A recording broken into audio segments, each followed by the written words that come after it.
let's go back. It actually helps you with overall performance, knowing when to do the certain things, from eating to having sex to all these other things. So kind of talk to this audience in real practical terms about taking the chronoquiz.com quiz and figuring out the chronotype and then applying it for better performance. Absolutely. So that's the entire reason that I wrote the book so here's what basically happened. I'll tell you the story of kind of how I got onto this. I had a patient that I failed. I mean, when I say I failed. Like, we tried everything. We tried cognitive behavioral therapy. We tried giving her drugs. We tried everything. And it was awful. We couldn't figure out how to get her to sleep. And when I fail that badly, I bring patients back in for free and I start interviewing. Like, I must have missed something. About 2 hours into the interview, she said to me, this is when I was practicing on the East Coast when I was living in Atlanta, Georgia. She said, if I just lived in California, my life would be great. I'm like, hold on. What do you mean by that? She said, well, if I could just do everything 3 hours later, like, my life would be so much better. Now, let's double tap on this for just a second and think about the science behind this. What she's actually saying is if my hormones were matched with the times that I want to do things, then I would be able to perform these tasks in a much more efficient and better way. So I turned to her and I said, well, why don't you just go into work late? And she said, well, my boss wouldn't be too happy about that. My husband and my kids wouldn't be too happy about that because I'm the person who kind of gets up with everybody in the morning. I said, well, can we run an experiment for like a week and have you do this and see what happens? She said, well, if I'm being honest, I'm probably going to get fired next week. She said, I'm on probation, like, I'm falling asleep in meetings. So I said, can I call your boss? So I called her boss and I said, hey, I got so-and-so here and I want her to come in at 10 and I want her to work. I said, actually, I want her to come in at 11 and I want her to work until 7. Are you down with that? And he was like, Michael, I'm firing her on Friday. I don't really care what you do. I'm like, okay, great. No pressure. So we worked the deal. We asked her husband and her kids if they would buy in for a week and see what happened. On Friday, I call the guy. The first words out of his mouth were, I got 3 more employees I want you to talk to. Wow. Right? So here's how this works.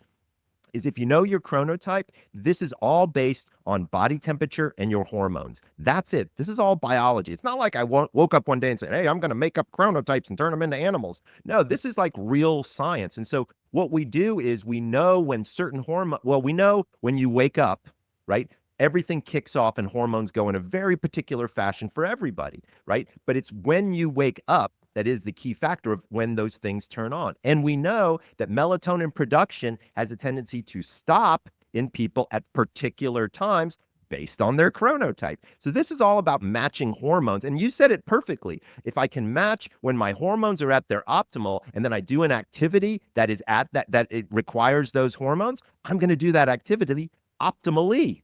So let's take sex, because that is the biggest one that everybody likes to ask me about. Turns out that's the most popular chapter in the book, is what's the best time for sex. So you need 5 hormones to successfully have sex appropriately. You need estrogen, progesterone, testosterone, cortisol, and adrenaline all need to be high.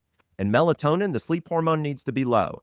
So when we survey people, I think it's something like 75% of people have sex between 10 and 11:30 at night.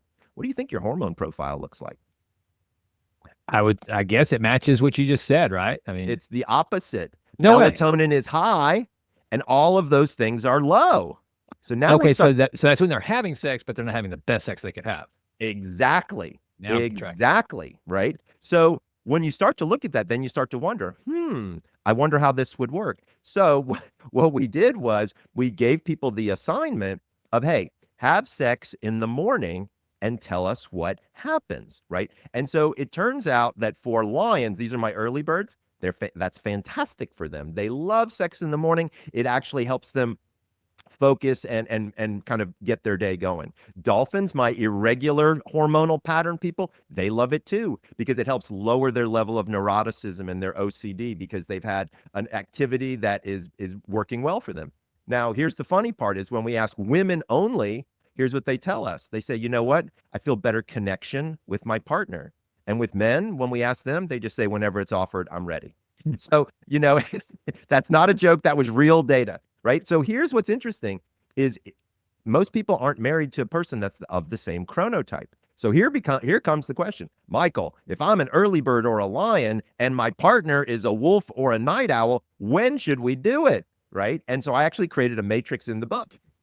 So you can put your chronotype on top and your partner's chronotype on the side, and we give you early evening time. So when you're not so exhausted that melatonin is kicked off, and an early morning time when melatonin is again turned off at that point in time. We also created charts for gay and lesbian because the hormones are different, right? Because you got two different sets of hormones going on. So we've covered all our bases here, right? So sex turns out to be a very predictable pattern behavior for when you want certain hormones. So now let's step back from sex for a second and let's take a look at exercise, right? So I'm guessing, Jason, that you're an exerciser on some level. Hey, if you enjoyed this content, please consider clicking like or subscribe. I would appreciate it so much. Continue to improve, always in all ways.